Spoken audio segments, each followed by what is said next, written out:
Metalliance plusieurs activités. Celle qui nous concerne plus particulièrement aujourd'hui est orientée vers les travaux publics. Et Metalliance a plusieurs grandes spécialités dans ce secteur, à savoir les matériels pour les travaux souterrains, les matériels pour les travaux routiers et les matériels pour les carrières et la manutention des matériaux en vrac. Notre développement principal à l'international est sur les travaux souterrains. Donc nous essayons d'être présents sur les grands chantiers de tunnels partout dans le monde où nous pouvons être présents. Et les caractéristiques que nous essayons de mettre en avant et d'appliquer sont l'innovation et la réactivité. On essaie de proposer des matériels de niche qui ne sont pas proposés par les grands constructeurs.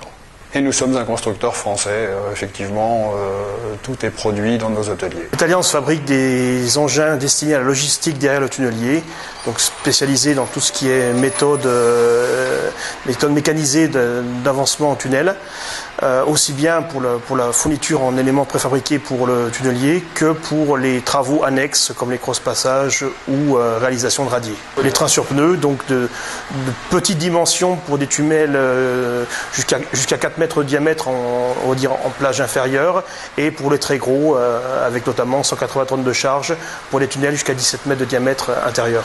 Donc la plus grosse, c'est Seattle, le projet de remplacement, d'alternative au viaduc à l'heure actuelle, qui est un tunnelier qui est le plus gros du monde actuellement, et en plus petit dans la version inférieure pour du 5 mètres pour le métro de San Francisco.